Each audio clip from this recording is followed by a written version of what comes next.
Ladies and gentlemen, good day and welcome to the Q2 FY26 earnings conference call hosted by Larsen and Toubro. As a reminder, all participant lines will be in the listen-only mode, and there will be an opportunity for you to ask questions after the presentation concludes. Should you need assistance during the conference call, please signal an operator by pressing star then zero on your touchtone phone. I now hand the conference over to Mr. P. Ramakrishnan from Larsen and Toubro. Thank you, and over to you, Mr. Ramakrishnan. Thank you, Rutuja. Good evening, ladies and gentlemen. A warm welcome to all of you into the Q2H1FY26 earnings call of Larsen and Toubro. The earnings presentation was uploaded on the stock exchange and in our website around 6:20 p.m. Hope you have had a chance to take a quick look at the numbers. I will first walk you through the important highlights for Q2FY26 in the next 20 to 25 minutes or so, post which we will take questions. Kindly note that when the Q&A session starts, I will also have with me our Deputy Managing Director and President, Mr. Subramanian Sharma. Before I begin the overview, the disclaimer from our end. The presentation which we have uploaded on the stock exchange and our website today, including the discussions we may have on the call today, may contain certain forward-looking statements concerning L&T's business prospects and profitability, which are subject to several risks and uncertainties, and the actual results could materially differ from those in such forward-looking statements. I would request you to go through the detailed disclaimer which is available in slide 2 of our earnings presentation that we have uploaded today. I will start with a brief overview on the economic conditions in India and the Middle East, which are key markets for the company, especially for the projects and manufacturing businesses. The countries, that is India's economic outlook, continues to remain optimistic. The domestic conditions are favorable with GDP growth for FY26 projected between 6.5% to 7%, largely driven by retail consumption, a resilient services sector, and steady capex. The new private sector capital expenditure plans are also being driven by increased investments in manufacturing, renewables, real estate, digital infrastructure, and power generation projects, even as the public infrastructure continues at a steady pace. The economic growth in the Middle East is expected to remain stable, supported by a rebound in oil output, controlled inflation, and continued diversification into non-oil sectors. However, flat oil revenues, as lower prices offset the higher production, may lead to a renewed focus on efficient and prioritized spending.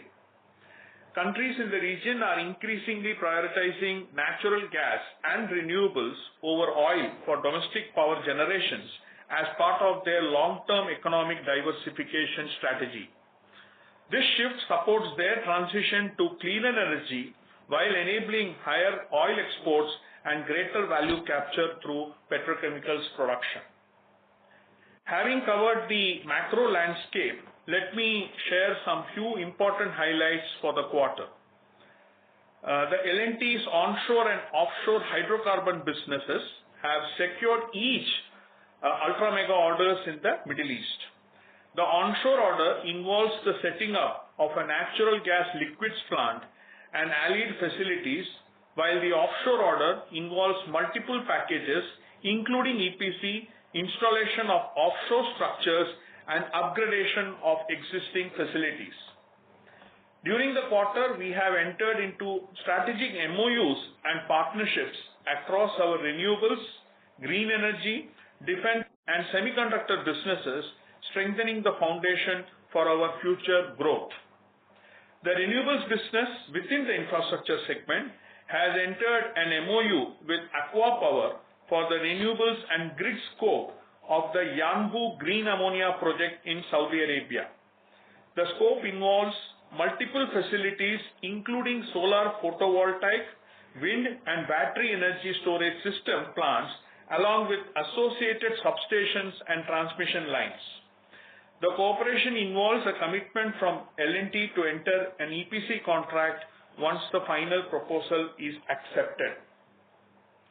L&T Green Tech Limited, a wholly owned subsidiary, has entered into a joint development agreement with Itochu Corporation of Japan to develop and commercialize a 300 KTPA green ammonia project at Kandla in Gujarat. Under the agreement, L&T Energy Green Tech and Itochu will collaborate on the development of the facility, with Itochu planning to offtake the product for bunkering applications in Singapore. The company has formed a strategic partnership with Bharat Electronics to support the AMCA program of the Indian Air Force. The consortium has submitted an expression of interest in response to a notification issued by the Government of India's Aeronautical Development Agency. L&T Semiconductor Technologies, another wholly owned subsidiary, acquired the power module design assets of Fujitsu General Electronics of Japan. As part of the transaction, the semiconductor company has acquired Fujitsu's R&D equipment, design patents, and various intellectual properties related to power module technologies. Additionally, the semiconductor subsidiary has signed an MOU with the Indian Institute of Science, Bangalore, to jointly develop a national 2D innovation hub. The envisioned hub will serve as a world-class facility focused on next-generation semiconductor innovation beyond silicon chip technologies, placing the country at the forefront of global semiconductor research and development. Besides this, the company has reached an in-principle understanding with the government of Telangana, wherein the government will take over the Hyderabad Metro SPV by refinancing the current debt and acquiring the entire equity stake in L&T Metro Rail Hyderabad Limited. The contours of the final agreement are being finalized, and we expect this transaction to get consummated by the end of the current fiscal FY26. The company has secured a sustainability-linked trade finance facility from a commercial bank worth $700 million. The facility is aligned with internationally sustainability standards and ties its terms to the KPIs such as greenhouse gas emission intensity and freshwater withdrawal, which are critical to L&T's operations. I will now cover the various financial performance parameters for Q2FY26.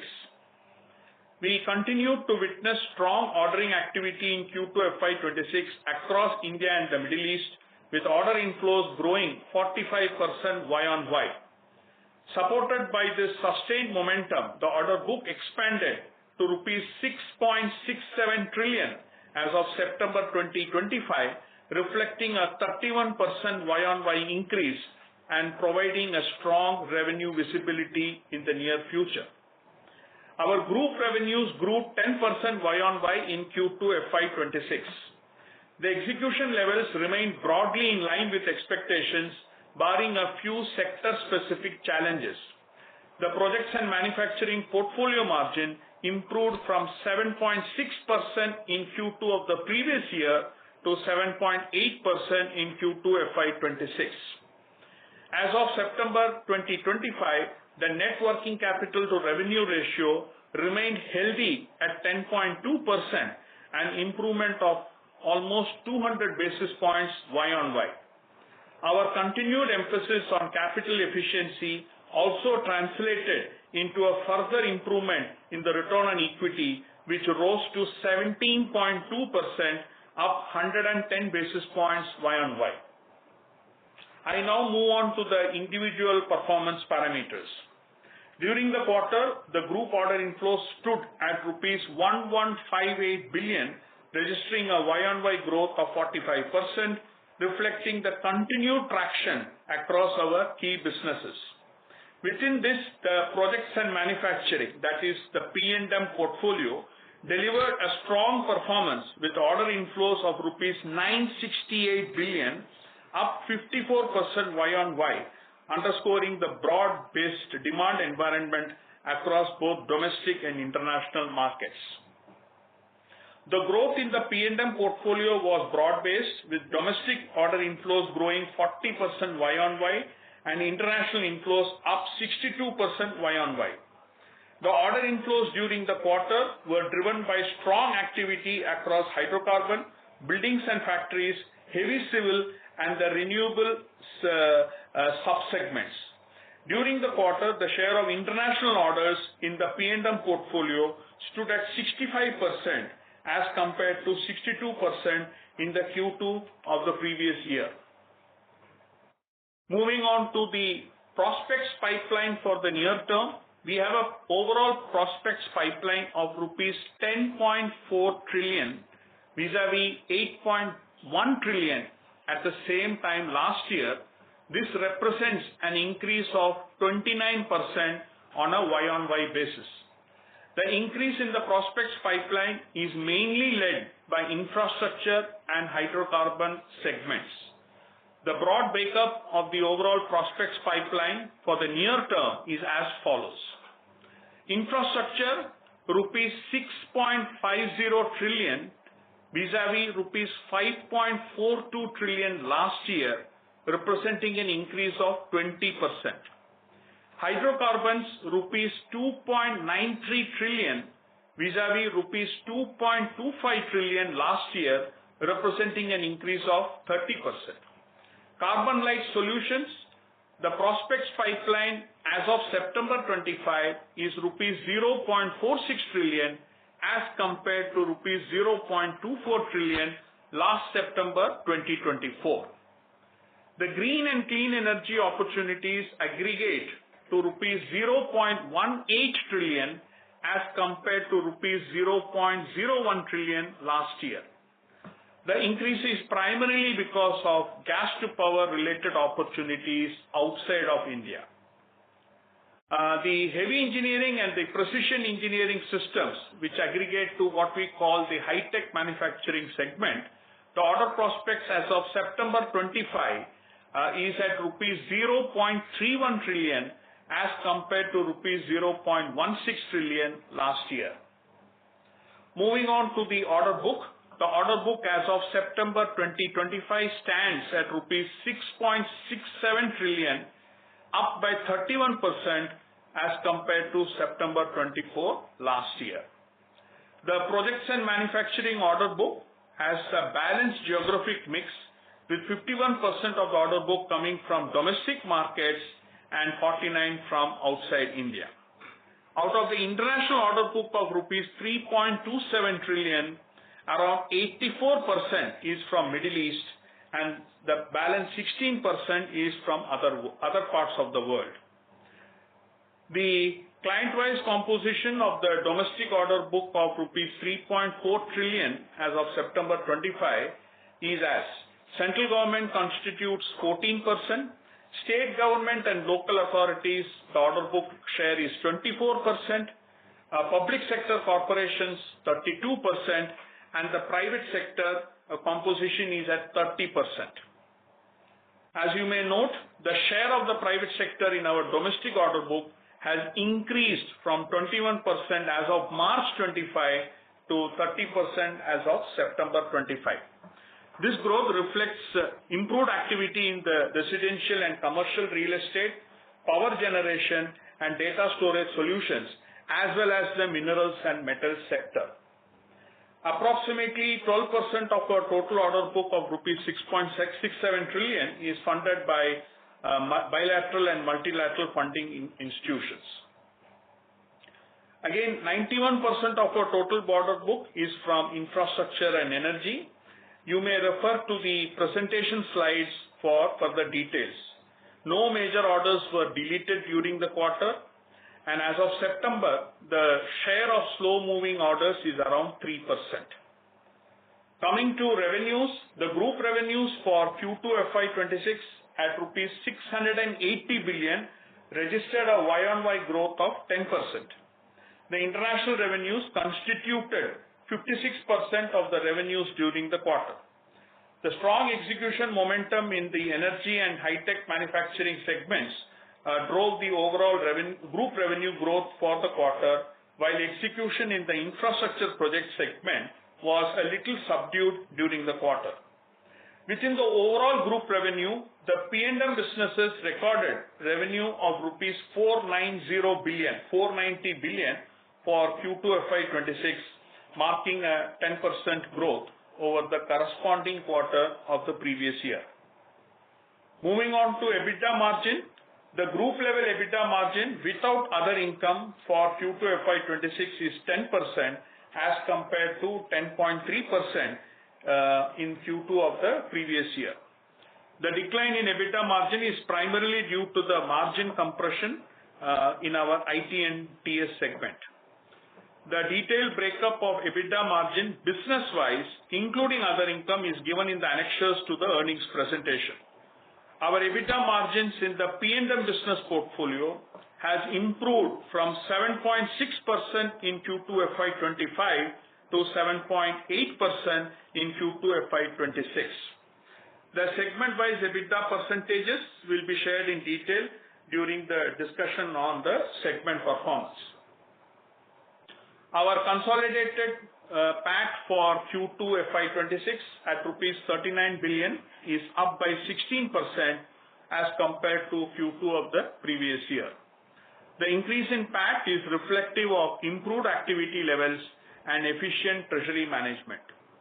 The group performance, the P&L construct, along with the reasons for the major variances under the respective function heads is provided in the earnings presentation. You may go through for further details. Coming on to working capital, our group NWC to sales ratio has improved from 12.2% in September 24 to 10.2% in September 25, mainly due to an improvement in the GWC to sales ratio backed by strong customer collections during the last 12 months. Our group level collections, excluding financial services segment for Q2FY26, is rupees 600 billion as compared to rupees 620 billion in Q2 of the previous year. The year-on-year dip is primarily timing related, as we had witnessed a very strong collection growth in the first quarter of the current financial year. With the continued focus on customer collections, our cash flow from operations excluding financial services segment between April to September 2025 is at rupees 106 billion as compared to rupees 61 billion in H1 of the previous year.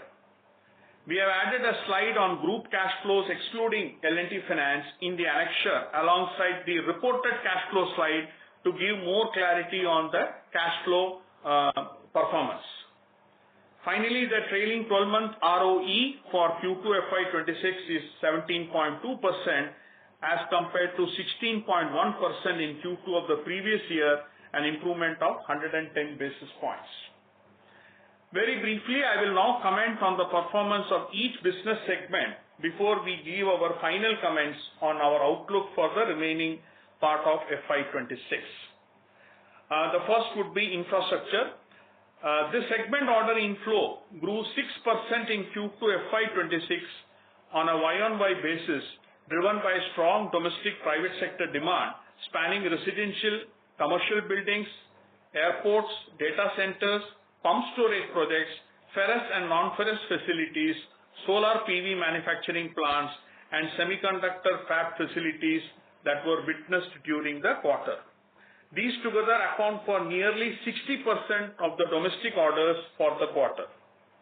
Like I mentioned earlier, our order prospects pipeline in infra for the near term is around 6.50 trillion as compared to rupees 5.42 trillion during the same time last year, representing an increase of 20%. The infra prospects pipeline of rupees 6.5 trillion comprises of domestic prospects of rupees 4.25 trillion and international prospects of rupees 2.25 trillion. The subsegment breakup of the total order prospects in infra segment is as the share of transportation infrastructure is 21%, heavy civil infrastructure is 16%, water and effluent treatment 15%, power transmission and distribution 14%, buildings and factories 13%, renewables at 11%, and the minerals and metals at 10%. The order book of the segment is at rupees 3.95 trillion as of September 25, with the execution period around 3 years. The revenues for the quarter in the infrastructure segment registered a marginal decline of 1% Y-on-Y, largely attributed to an extended monsoon season and slower progress in the rural water supply projects, which continue to face sector-specific challenges. In addition, a few large renewable projects are in the initial execution phase. Our EBITDA margin in the segment was at 6.3% in Q2FY26 as compared to 6% in Q2FY25. The margin uptick has been driven by improved execution efficiency. Moving on to the next segment, which is energy projects, which comprises of hydrocarbon and carbon light solutions. The order inflows in this segment were robust at rupees 382 billion in Q2FY26 as compared to rupees 78 billion in Q2FY25. The segment order book was helped by receipt of ultra mega orders across onshore and offshore verticals of the hydrocarbon business in the Middle East. We have a strong order prospects pipeline of rupees 3.57 trillion for the segment in the near term, comprising of hydrocarbon prospects of rupees 2.93 trillion, carbon light solutions of rupees 0.46 trillion, and a clean energy prospects of rupees 0.18 trillion. The hydrocarbon prospects remain predominantly international, with approximately 93% of the opportunities is overseas, while carbon light solution prospects are primarily domestic and clean energy is largely driven by gas to power opportunities. The order book of the energy segment is at rupees 2.14 trillion as of September 25, with the hydrocarbon order book at rupees 1.66 trillion and carbon light solutions at rupees 0.48 trillion. The Q2FY26 revenues for the segment at rupees 131 billion registers a robust growth of 48%, driven by the execution ramp-up in international hydrocarbon projects and commencement of execution in the carbon light solution orders secured in the recent past. The energy segment margin in Q2FY26 is at 7.3% vis-a-vis 8.9% in Q2 of the previous year. The margin decline for the quarter in the hydrocarbons business was primarily due to cost overruns in some few domestic and international projects. These projects are in the final stages of execution and are expected to conclude over the next few quarters. We do anticipate soft margins in the segment to persist in the near term. As already communicated during our Q1 FY26 earnings call, this is factored into our FY26 P&M margin guidance. The carbon solutions margin improvement benefited from a favorable customer claim. The clean energy businesses within the energy segment is in the incubation stage and is yet to meaningfully contribute to the segment numbers. We will now move on to the high-tech manufacturing segment, which primarily comprises of precision engineering systems and the heavy engineering business. The lower order inflow in Q2 FY26 is to order deferrals in both the businesses. The order book of the segment is rupees 391 billion as of September 25, with the precision engineering order book at rupees 328 billion and the heavy engineering order book at rupees 62 billion. Our order prospect pipeline for the near term in this segment is around rupees 315 billion, comprising of rupees 251 billion of precision engineering prospects and the remaining rupees 64 billion from the heavy engineering business. The segment revenue at approximately rupees 28 billion registered a strong growth of 33% Y-on-Y, with robust execution momentum across both the businesses. During the quarter, operational efficiencies aided margin improvement in heavy engineering, while lower margin in PES that is the precision engineering systems, is largely reflective of larger share of early stage jobs and costs incurred on certain development projects. Moving on to the next segment, IT and technology services, which comprises two listed entities, LTIMindtree and LTTS, and as well as our newly incubated business of digital platforms, data centers and semiconductor design. The revenues of this segment at rupees 133 billion in Q2FY26 registered a growth of 13%. The segment margin variation vis-à-vis previous year is largely due to the subdued margins in LTTS and cost incurred towards the newly incubated businesses. I will not dwell too much on this segment as both the companies in the segment are listed and the detailed fact sheets are already available in the public domain. We move on to L&T Finance Limited. Here again, the detailed results are available in the public domain. But to sum up, Q2 for L&T Finance witnessed the highest ever quarterly retail disbursement and improved collection efficiency. The financial services business achieved 98% retailization of its loan book in September 25, well ahead of its Lakshya 2026 targets. The ROAs remain healthy at 2.4% for Q2FY26 and adequate capital is available on the balance sheet to pursue growth in the medium term. Moving on to development project segment, which primarily includes Nabha Power and Hyderabad Metro. The higher average fares post the fare hike that we did in the current year has led to the revenue growth and margin improvement of Hyderabad Metro. The average fare per passenger has increased from rupees 38 in Q2FY25 to rupees 46 in Q2FY26. The average ridership during the quarter was at 4.39 lakh passengers per day as compared to 4.68 lakh passengers per day in the same period of the previous year.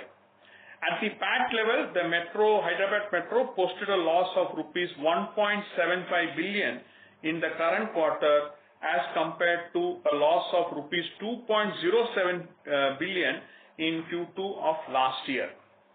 As I stated earlier, we have reached an in-principle understanding with the Government of Telangana, where the Government of Telangana will take over the debt and the equity of L&T from the concerned SPV, which is L&T Metro Rail Hyderabad. The EBITDA margin of this segment was impacted by a litigation-related provision in respect of Nabha Power. Moving on to the others or the last segment, this segment comprises realty, industrial valves, construction equipment and mining machinery, rubber processing machinery, and the residual portion of the Smart World business. The segment witnessed healthy order inflow growth driven by higher pre-sales in the realty business and increased orders in the construction equipment business. The segment revenue at rupees 14.2 billion declined by 14% Y-on-Y, primarily driven by the lower handover of residential units in the realty business. The segment margin improvement was primarily due to sales of commercial space in the realty segment. We have given the segment breakup between realty and other businesses within the segment as part of our annexures in the presentation. Before I conclude, let me cover the guidance on the various parameters for FY26. Order inflows. We witnessed a strong ordering momentum in H1 of the current financial year, and we see a robust prospects pipeline for the near term. We are confident of exceeding our full year FY26 guidance of 10% growth in group order inflows for the current year. As we speak, we are also well placed to secure a few ultra mega opportunities. On revenue, the group revenue grew by 13% in H1 FY26 in line with our expectations. As highlighted during the Q4 FY25 earnings call, we expect a stronger revenue visibility in the second half of the fiscal year driven by a ramp up in the execution. Accordingly, we maintain our full year revenue growth guidance at 15%. Coming to the EBITDA margin for the P&M business, as you may have seen, the EBITDA margin for the P&M business has improved by 10 basis points in H1 FY26. With the execution momentum expected to pick up in H2, we are reasonably confident to achieve our full year EBITDA margin target of 8.5%. On working capital, our guidance for working capital for FY26 remains unchanged at around 12% by March 2026. With this, I conclude. Thank you, ladies and gentlemen, for the patient hearing. We can now begin the Q&A part of the call. In the interest of time, I would encourage all the participants to stick to the broader questions on strategy and outlook, to take full advantage of the presence of our Deputy Managing Director and President, Mr. Subramanian Sharma. The bookkeeping questions can be taken up by the IR team at a suitable time. Thank you. Thank you very much. We will now begin the question and answer session. Anyone who wishes to ask a question may press star and one on the touchtone telephone. If you wish to remove yourself from the question queue, you may press star and two. Participants are requested to use handsets while asking a question. Ladies and gentlemen, we will wait for a moment while the question queue assembles.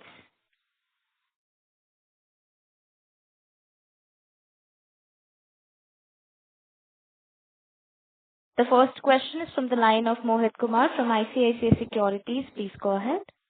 Yeah. Good evening, sir, and thanks for the opportunity.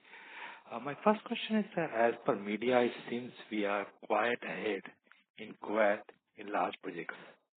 Is it possible to help us with the tendering prospect pipeline and the sustainability of these prospects in the country from the medium-term perspective? Yeah, here, Sharma here. I think good evening, all of you. You're right. I think this was a public opening, so we are have a L1 position on 3 of the bids we have submitted out of 5, I think, adding up to about $4.5 billion. We'll have to see how the whole process now moves on in terms of budget allocation, but we are kind of optimistic that they should be able to get the extra funds, because all these prices are, though we are L1, the prices are above the budget. So they are completing their process for getting the additional funding, and that should get done by this quarter or maybe latest by next quarter. And hopefully they should come through. We are hoping for that. What was the other question? Yeah, I mean, I think the overall, in terms of opportunities, the pipeline looks strong in terms of what is available in Saudi, in Qatar, and Kuwait, and also that joint operation of govt. And also there are a lot of opportunities coming in UAE. So we are quite bullish on Middle East now for the time being.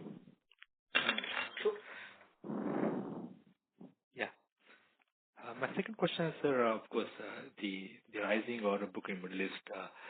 What are the execution challenges while sustaining the profitability? And is there any peak order book which you think of, the level at which we don't have to worry about the resource mobilization? No, you don't need to worry, because we worry about the order book in terms of our risk exposure. We have a very good robust system here internally.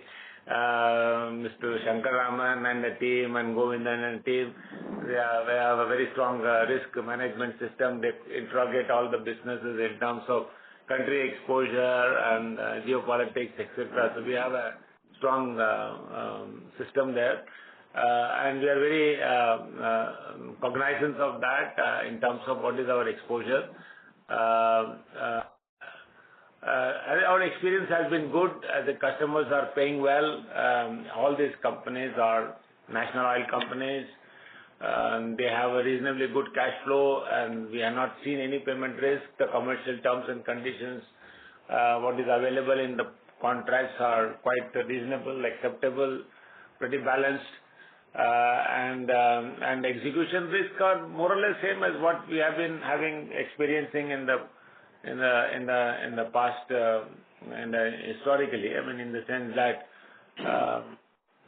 we have to be sort of aware of the supply chain constraints and logistic constraints and local work availability. I think we have overcome many of those through having a strategic partnership at the time of bidding and negotiating some of the critical high-value orders during the bidding and back-to-back contracts and things like that. So we know the market, we know the risk, and we have a plan to mitigate those risks. So by and large, I would not be too concerned about. Understood. My last question, sir. Yeah. As per media, we are looking to invest in electronic manufacturing services. Can you please explain the kind of investment within the EMS is interesting to us and the expected investment and the market potential? So, Mohit, I will take that.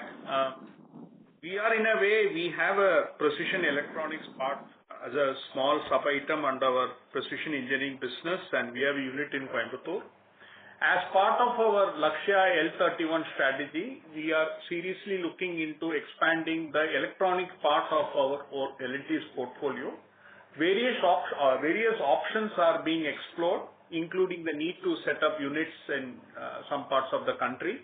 At this juncture, it's a little premature for us to comment on the extent of investments and which areas we will be covering.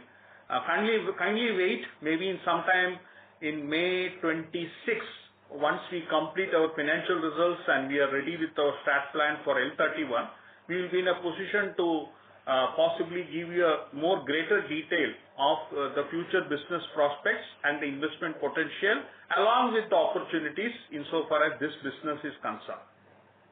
Understood, sir. Thank you and all the best, sir. Thank you.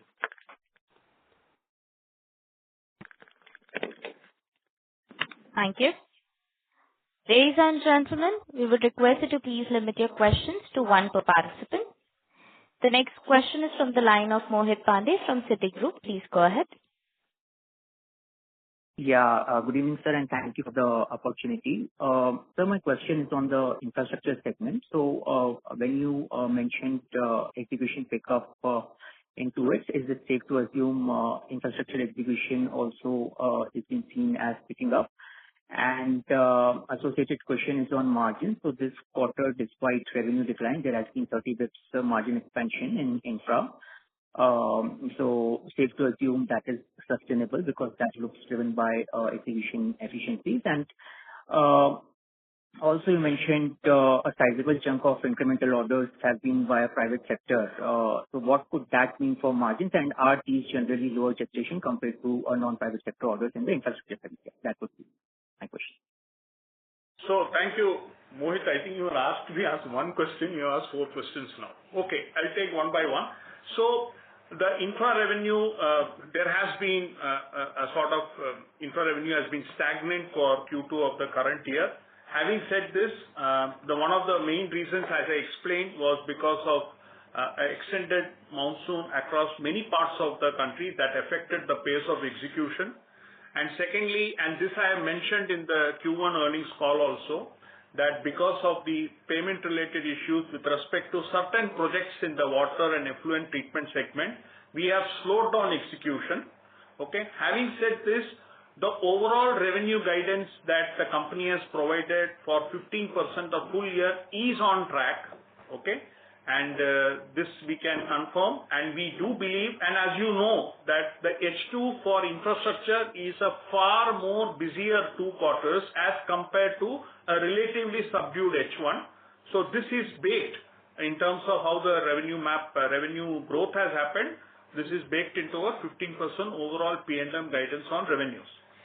And as far as number 2 point is concerned, I think over the years, the infra margins have come down, have been southward bound for various reasons. But given the fact of rigor of execution and better control on project execution timelines, and with also looking to ensure that the growth is related to the collections we get, this has finally resulted into a slow improvement in the infra margins. We do believe that the infra margins will be a little northward. But since we don't give margin guidance for the individual P&M segment, this is also baked into our overall FY26 target of 8.5%. Okay. So number 3, of course, the share of private sector orders have gone up, largely driven by real estate and the carbon-like type of orders. So one important thing is, as far as private sector orders is concerned, Obviously, the execution momentum in line with the payments, I think, will be faster. This is something I think we have always maintained. A higher share of private orders could potentially result into an improved working capital situation. But having said this, as far as margins is concerned, we should be seeing it as the execution of the projects progress.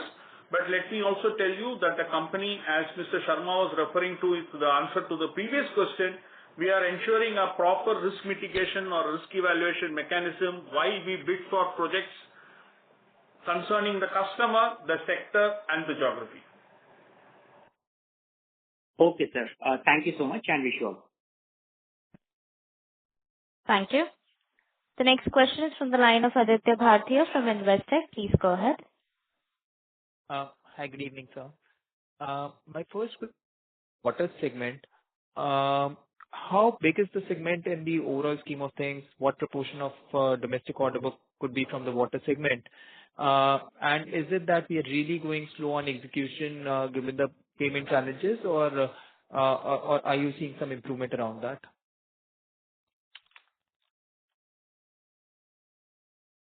Sorry. As far as the water segment is concerned, the order book that we have is around 400 billion rupees. 7% of the total order. 7% of the total order book, and these are projects now which have been related to the Jal Jeevan Mission projects. And once the allocations of the government start coming in, we do expect the execution momentum to smoothen out in the subsequent quarters. Understood. So as of now, we are going very slow on execution of these projects. So they are not really contributing, or there's no money that's getting stuck over there because we are just going slow on execution itself. Yes, money is getting slow on execution, but we are not, just building up execution without getting paid. Understood, sir. And so my second question is on realty, wherein for last couple of quarters, we've been seeing very high margins. I mean, if we look at this quarter, revenues might have been lower, but margins have been exceptional. So how should we think about this business from the perspective of next 2 or 3 years? What's the roadmap? What kind of growth should we be seeing in, and what kind of margins should we be building in? So the issue is, insofar as the realty business is concerned, it is more of an accounting development, because in a particular quarter, when you have a higher handing over of the residential units, the entire sales and margin gets clocked in. Unlike the other P&M business where the margins get crystallized over the period of execution. So this is at a point of time recognition of sales and margin. To that extent, you can have some quarters margins dipping at the overall P&M level because of lower handing over of residential units. And in case of any quarter where the number of units go up, then consequently the realty business will show a better profit. And this apart from in a particular quarter, if there is a particular sale of a commercial property, that adds up also to the overall margin. So for example, in the current quarter, we have had, in terms of a sale of a commercial property along with sale of TDR rights, has enabled the profitability to go up almost by 9.9 billion rupees.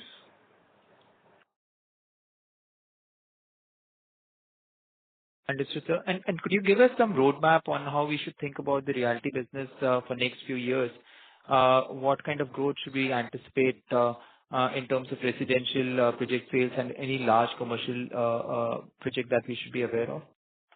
So as of now, the way we are focusing is that we will try to expand the presence in the cities of the Mumbai metropolitan region, National Capital Region, Bengaluru, Chennai. And this development will be happening through a mix of monetizing of our existing land parcels, acquisition of new land real estate parcels, and also increasing growth through the joint development route. As we speak now, the order book for the real estate segment, that is where we have secured the flat purchases have happened, but we're yet to hand over, is in the range of 120 billion rupees. And we have an unsold inventory of almost 40 billion rupees for the near term. So this will be I think over the next 2 to 3 years, this will get converted to revenues. But long and short, you could see an increased visibility of L&T Realty in terms of the overall perspective on the real estate sector in the regions or the locations that I spoke about. We also will continue to focus on select commercial property developments in some of these areas driven by the market demand. So it will be largely led by residential property development and interspersed with some commercial properties at some certain locations. Perfect. That's helpful. Thank you, sir. Thank you. The next question is from the line of Bharanidhar V from Avendus Spark. Please go ahead. Yeah. Good evening, sir. Can you tell what is the total funding L&T did into Hyderabad Metro by way of both equity and loss funding, and how much of that are we getting through this deal, and how, from accounting point of view, this will have an impact on, say, any one-off income or any such thing in the coming quarters? Okay, so the total investment of L&T in Hyderabad Metro till date is in the range of 70 billion rupees. Okay? And since as it is there in the public domain in terms of the intent is, and the Hyderabad Metro has a debt of almost 130 billion rupees. Okay? Now, until now, the losses of the Hyderabad Metro, they are all factored in our consolidated financial results. Okay? So if you see this time, if you have seen our advertisement, in the standalone, which is the investment that we are carrying at 70 billion rupees, we have now brought the investment to what we believe as a realizable value by tendering our stake to the government of Telangana at 20 billion rupees.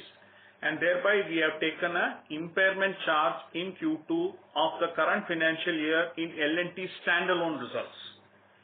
The fact is, insofar as the consolidated results go, the YTD cumulative losses of Hyderabad Metro is already adjusted against the 70 billion rupees of our investment, and consequently the Hyderabad net worth, share of net worth in our consolidated books is actually even lower than the current post-impaired value of 20 billion rupees.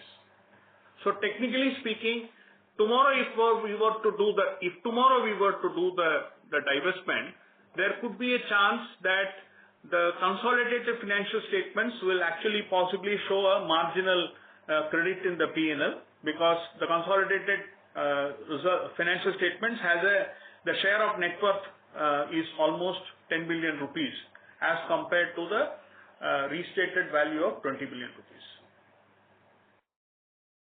Is that clear, Bharani? Yes, sir. So one question follow-up is that for the 7,000 or 70 billion of book value or net worth that is reflected in Metro balance sheet, we are essentially telling we are realizing 2,000 from the buyer. Correct. So consequently, you see that impairment charge in the standalone. Okay, fine. So I will take up some follow-up on this later. My second question is on, say, our Indian domestic order inflow. While we are doing very well on the private side, the order inflow from state, center, definitely is lower than what was in the past. What is our outlook on that going forward? Is it that this set of customers likely to improve, or where do you see that going? Okay, so one of the major reasons for the share of private sector order inflow going up in the recent, maybe last 4 or 5 quarters, is because of a higher amount of real estate transactions or real estate development, both commercial, residential, data center development. All of this we have seen a strong traction from the various developers, number one. Number two is, if you note that in the Q1 that we had reported order inflows in domestic also included carbon light private sector order that we secured. Okay, and we do expect, as far as coal-based power plant ordering is concerned, you would see, as is evident, that there is a lot of projects up in the pipeline, which is a mix of both state-owned or central public sector-owned project opportunities, and also some of the major private sector power plant producers also setting to expand their current power plants or new greenfield. So we do believe because of this increase in the or revival of the coal-based power plant equipment business, the share of private sector has actually gone up. So I got that. My only question was areas like metros, bridges, all these things which used to be major parts. It seems to be slowing down. So that was my question. Meaning, so that is mostly on the government funded, no? So we do have a sizable amount of opportunities as far as central government or state government or public sector corporation is concerned in the areas of energy, which comprises hydel, thermal that I spoke about, nuclear. So the entire energy landscape is there, and we do see sizably large opportunities in the transportation infra in terms of roads and elevated corridors. In fact, the order prospects that I communicated for heavy civil and transportation infra, to the extent they are all domestic, they are largely all government projects only. No, sir. I will take it up further later. Thank you so much. Thank you. Ladies and gentlemen, in order to ensure that the management is able to address questions from all participants, we request you to please limit your question to one per participant. If you have a follow-up question, you may rejoin the queue. The next question is from the line of Shirom Kapoor from Jefferies. Please go ahead. Hi, thank you for the opportunity. I just wanted to ask about your 34% growth in domestic orders this quarter.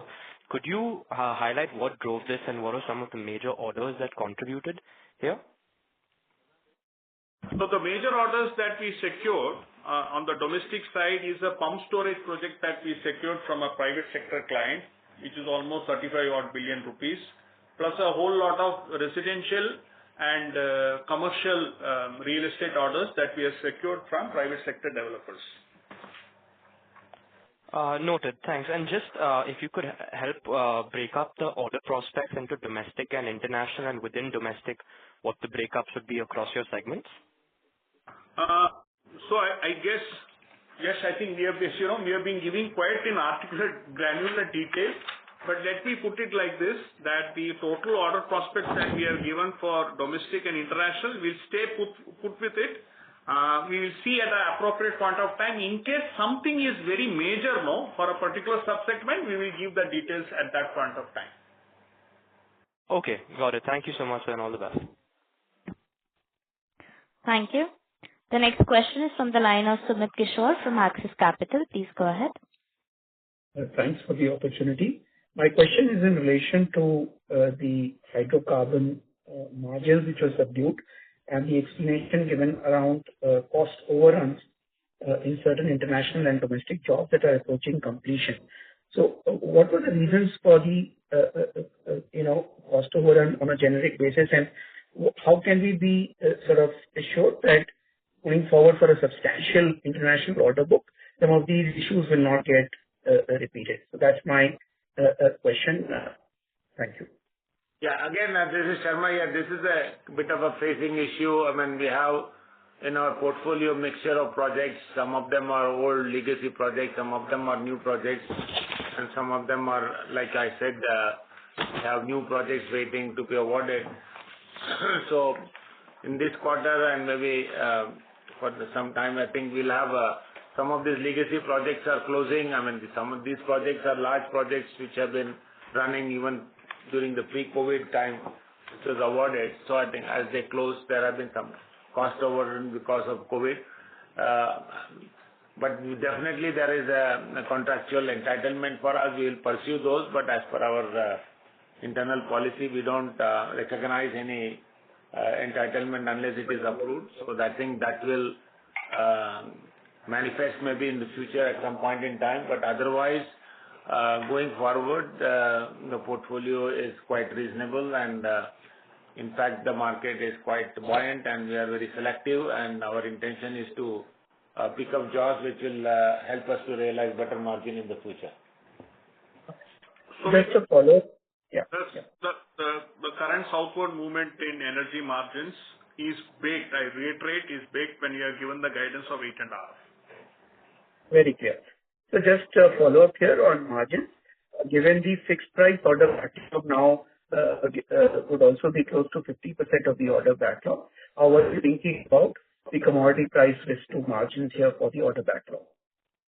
Yeah, I mean, I think this question keeps coming up, but in general, we are in the business where we have fixed price models, and like I said, I think when we are bidding, we take a lot of care in terms of trying to have back-to-back contracts for construction, back-to-back contracts for major high-cost items in supply chain, and so that we have reasonable sort of cover, I mean, risk mitigation on those items.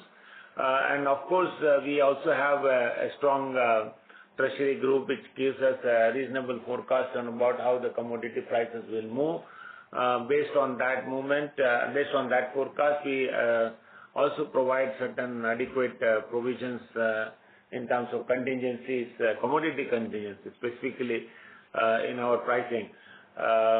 So I think broadly we are covered unless we have a very, very unexpected situation like what happened in Ukraine-Russia war, which is something nobody could forecast. We kind of, built in that in our pricing. Sure. Thank you. Thank you. The next question is from the line of Amit Anwani from PL Capital. Please go ahead. Thank you for taking my question. So my question pertains to the strategic partnership with Bharat Electronics for AMCA.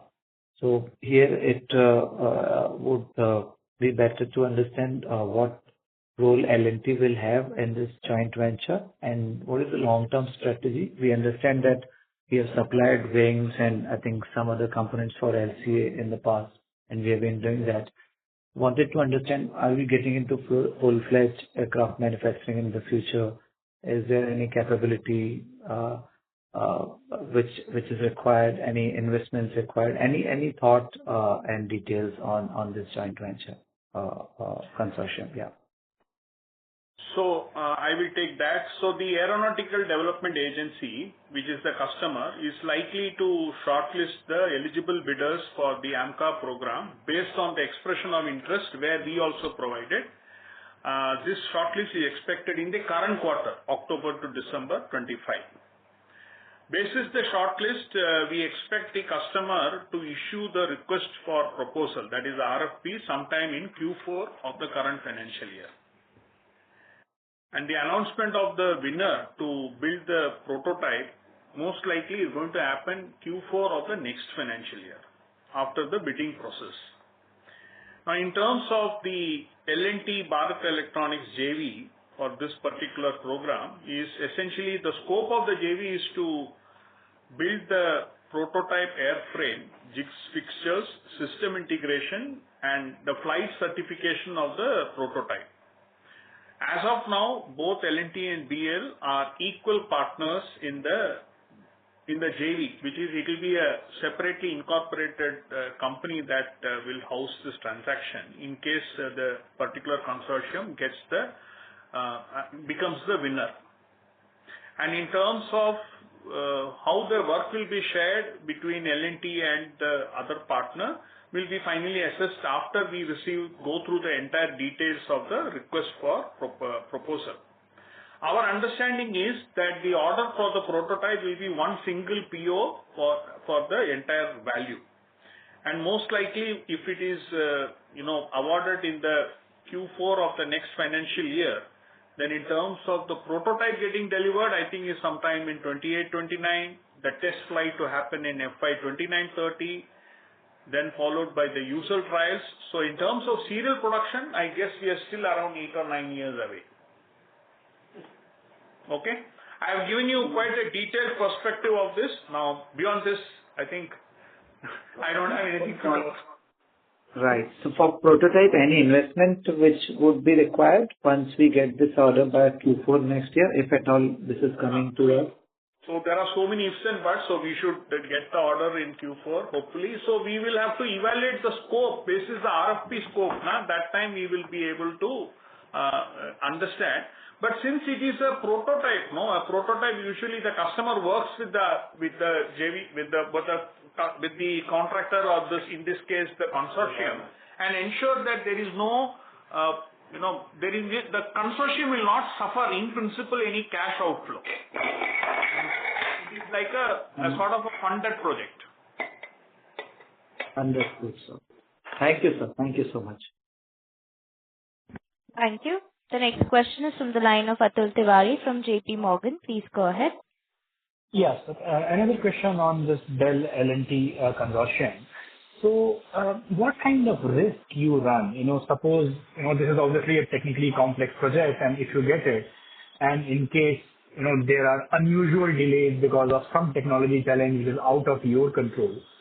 So, do you have to fund that over next several years, or is there some kind of carve-out clause? Could you throw some light on that? So, Atul, it is like this. L&T in the past, with respect to the PES business, okay, we have engaged with the customer across the major other two forces that we usually deal with. In terms of when it comes to a prototype, it is usually cash neutral for the contractor like us. So that is the principle we believe will be followed when it comes to the AMCA program as well. But it is still early days, because once the RFP is rolled out, then only we'll be able to clearly understand the outcome of the proposal. But given our past experience, usually prototypes have a zero cash implication, because the customer along with the contractor, in this case the consortium, will jointly work to have a successful prototype done. So the customer also has a sort of, I would say, a skin in this whole transaction. Okay, sir. And just to confirm, sir, you said that the eventual winner will be announced by fourth quarter of FY27. That's our understanding as we speak now. Okay. Yes, sir. Thank you. Thank you. The next question is from the line of Girish Achhipalia from Morgan Stanley. Please go ahead. So thanks for the opportunity. I wanted to just check with Mr. Sharma that, we are almost doing $4.5-5 billion worth of international projects last couple of quarters. The order prospect pipeline is also very strong. Wanted to understand, you've been with the company since 2016, I believe, and you've seen a lot of cycles up and down, a lot of contracts, competition. How do you think about the next couple of years in terms of different types of jobs that are coming through, and wanted to understand the win rate typically that we've enjoyed in the last 12 months across, let's say, infra and then within hydrocarbon, offshore versus onshore, if you can just split that up. And also in the domestic opportunity, are you seeing any prospects on nuclear, and how much of coal-based order pipeline is still left in the domestic side that could come through in the probably more medium term? Thanks. Yeah, for information, I've been with the company since 2015, so I completed 10 years, not 2016. Anyway, I think this has been, like you said, we had a good run over the last a decade. The industry is cyclic, but I think what had happened is that our share of the market was not that good in the previous years, and we have established ourselves now as a major player, so we are able to access larger markets. So I think our ability to access larger projects, multi-billion-dollar projects, has now enhanced substantially over this decade. So therefore, our ability to continue to build a strong order pipeline has substantially increased over the last few years. Today, as you see, we are winning quite a few $3 billion, $4 billion projects, which was not the case earlier. So I am quite bullish. I think we will continue to have that market available to us, and we will bid in a disciplined way. And I think this run will continue for some more time, at least for next 2, 3, 4 years. Beyond that, I cannot predict. So all in all, I'm quite optimistic. When it comes to domestic on the thermal power, The market is, like I said, has suddenly become very buoyant and very active because of the two reasons. One is that the renewable power round the clock availability has become a bit of an issue. So we need additional power, stable power generation to stabilize the grid. And two is that there is a general increase or forecast increase in the power demand because of the sudden acceleration of the AI and the data centers, which are going to consume huge amount of power. So combination of that, I think there are a lot of plants coming up. It can be met through either thermal power or nuclear or other means, but I think thermal power becomes the most simplest and fastest solution. So we've seen significant uptick in that. We have picked up about 13.5 gigawatt. We are going ahead with expansion of our capacity, and we are gearing up for taking up additional maybe 10, 15 gigawatt in the next 2-3 years. That's how we see the market now. So I think I told Girish that the order prospects pipeline for carbon light is almost 460 billion rupees as of September.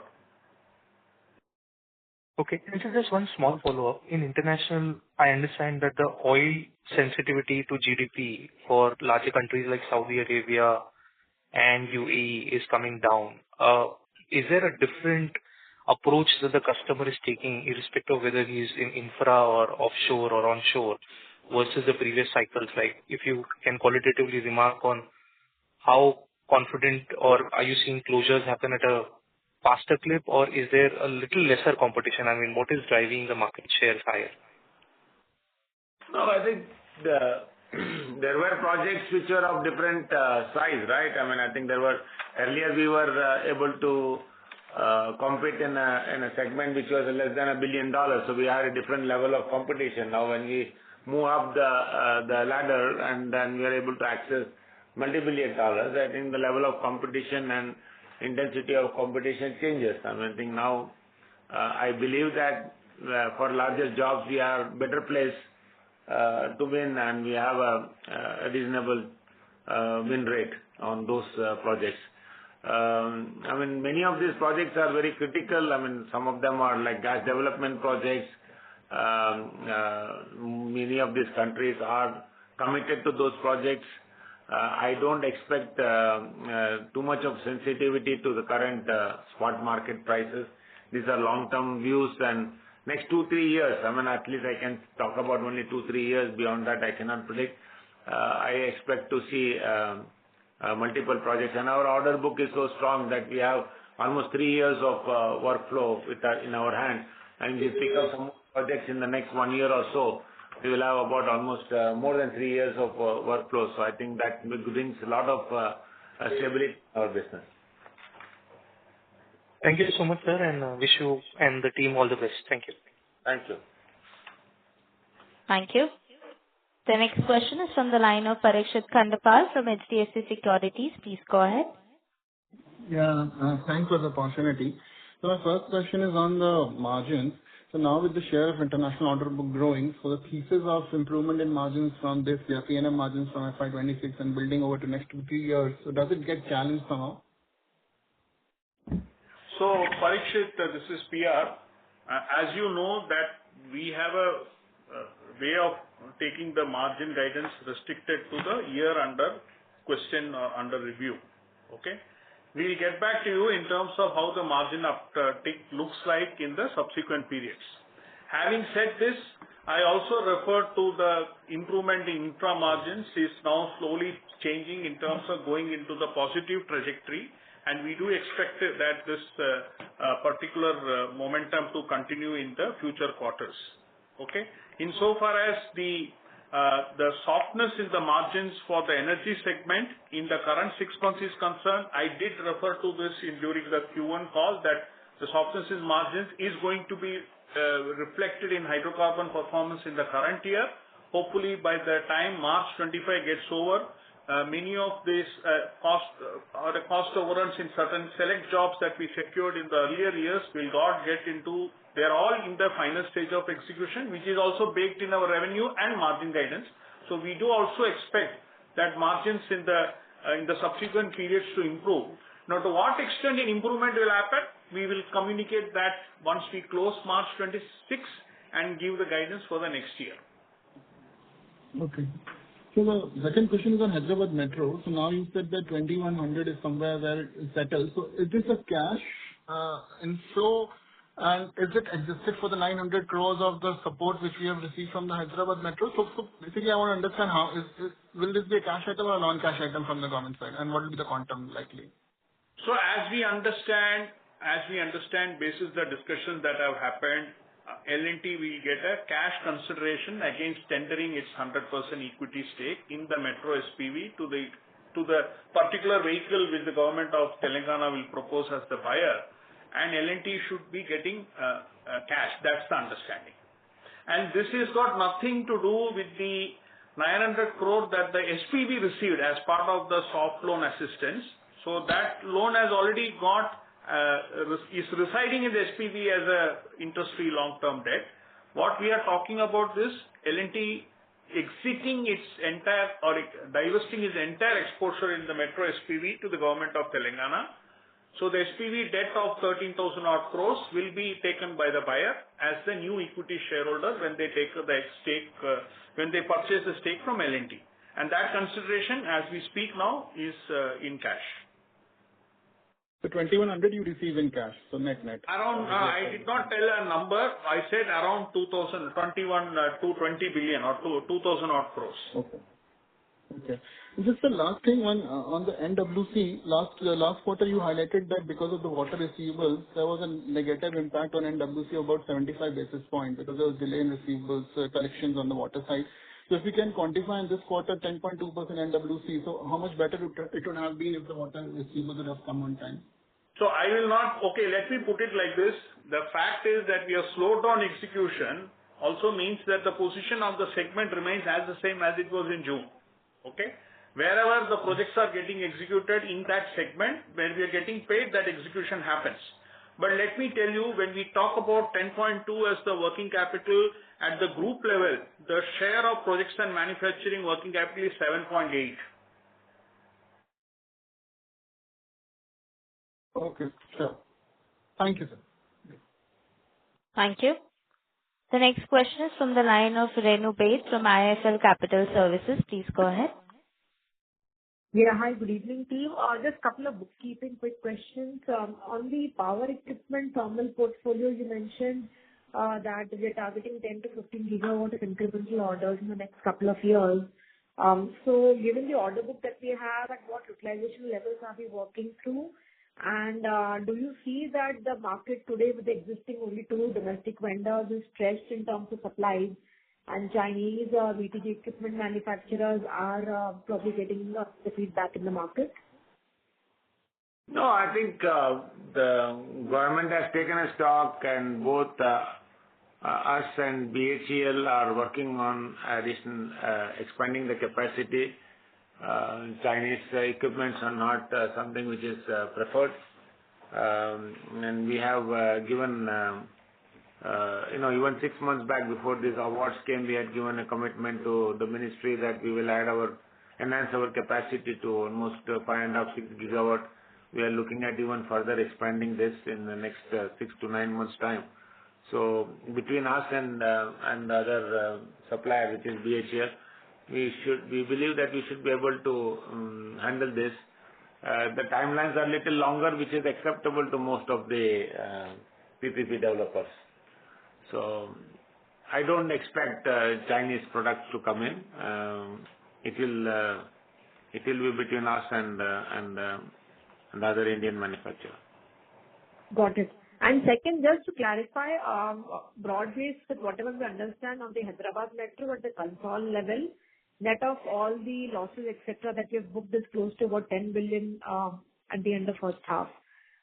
So incrementally, even if at a standalone level, the book value is being brought down to investment value has been brought down to 20 billion. On a Concall basis, we still would be having net positive impact on the transfer of or on receive of the cash consideration. So, Renu, I think I responded this as an answer to the previous question. So it is like this. Let me put it like this. In the standalone, the Hyderabad Metro is valued at 20 billion rupees. Yes. In the consolidated, it is valued because the original investment of 70 billion rupees has taken all the losses YTD. So in the consol, it is around 10 billion rupees.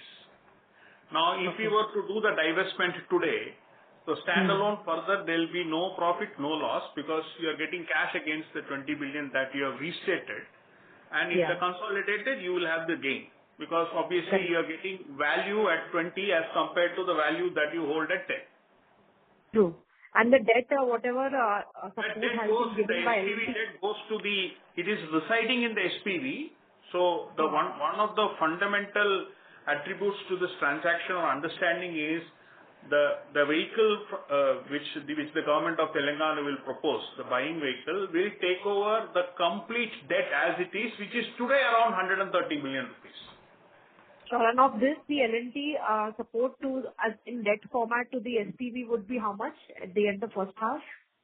So the entire the debt comprises of roughly order of magnitude 80 billion rupees in terms of medium-term non-convertible debentures and a commercial paper portfolio of the balance, I would say 40 to 50 billion, adjusted for the movements that will happen. So the debt is having a guarantee of the parent. So the fact is, when the debt moves in, the guarantees all fall off. So there will be no further recourse after the transaction is consummated. There will be no recourse on L&T as far as Hyderabad Metro operations is concerned. So technically will be completely out of the asset by the end of fiscal 26 once the transaction is closed. That's the target. And will we continue to have any O&M responsibility with the asset, or will be completely out? The metro itself has an O&M contractor which is doing the operation maintenance. The understanding is we will have no further obligation, right, or any sort of indemnity post the transaction. Perfect. Thanks much, team. Thank you. Thank you. The next question is from the line of Priyankar Biswas from JM Financial. Please go ahead. Thanks, sir, for the opportunity. One very quick question from my side. Earlier, almost 5-6 years back, we used to talk about landing platform docks as an opportunity in defense. So recently, there has been some approvals and movement regarding that. So are we considering LPTs in our prospects? I mean, is this year or maybe the next? So that's the first. It does not feature in the current prospects, but once that opportunity comes when it is in the position to get bid, it will get added. Okay, so it's like a potential that maybe there potentially, let's say, next year or the year after that, somewhere, whenever it comes up. So that would be... Whenever it comes. At this juncture, don't ask me timelines because it's not yet come into... It does not feature in our current order prospects. There's one more question that I have, because there was a mention of green ammonia project in Kandla. So is there more such projects that are planned by L&T? And if so, how should we look at the capex that may be required, and what is the business economics for it? So you're referring to the joint development opportunity for the green ammonia project with Itochu, right? Are you referring to that? That's the one we had actually put it in the public domain. So would you like to comment on that? Yeah, that's no problem. So that project is under evaluation, and we will go through the process, and once we work out the economics, and then we'll have discussion with Itochu. And I think for all these development projects, we have a very standard, where we have a financial matrix in terms of return on investment, IRR, project IRR, etc. So we will not pursue any of those projects unless it meets those criteria. So I think that applies to the Itochu and any other future potential opportunities. I mean, there are few which we are discussing both in domestic and international customers. A bit too early to sort of specify those prospects, but as a principle, I think the process will be the same. We'll engage with the customers, we'll have an MOU, and we'll go through the process, and we'll evaluate. And if they meet the IRR criteria and the risk criteria, then we will go ahead. Otherwise, we will not. Okay, sir. Thank you. And just one more thing. You had already provided a detailed answer regarding Middle East oil in earlier questions. My question right now is more on the Middle East renewables and let's say T&D for that matter. So can you shed some light, like what sort of, let's say, market shares we have in, let's say, the GCC renewable space and T&D? And how do you see the order prospects similarly, like for this, let's say, 2-3 years down the line? We are one of the largest EPC contractors in the renewable sector. I think for the projects we have in the portfolio are sometimes, most of them are very iconic and are being done for very large customers like Aqua and Masdar and UAE. Our performance in these projects have been pretty good. Some of the projects we have executed ahead of time, and the customer is extremely happy, and they want to engage us more and more. And I'm quite optimistic again on this sector as well. In fact, the success of our renewables opportunity, starting with KSA, we are extending this relationship across as they move west. Tashkent, yeah, we have gone to Tashkent also. So I think it's currently it is a good story. Yeah. Thank you.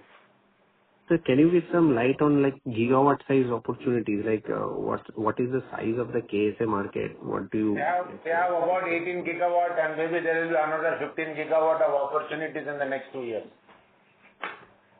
Okay, sir. That's all from my side. Thank you. Thank you. Ladies and gentlemen, due to time constraints, that was the last question for today. I now hand the conference over to Mr. P. Ramakrishnan for closing comments. Okay. So thank you everyone for taking this call. It was a pleasure to interact with all of you. Good luck and wishing you all the very best. Thank you. Thank you. On behalf of Larsen and Toubro, that concludes this conference. Thank you for joining us, and you may now disconnect your lines.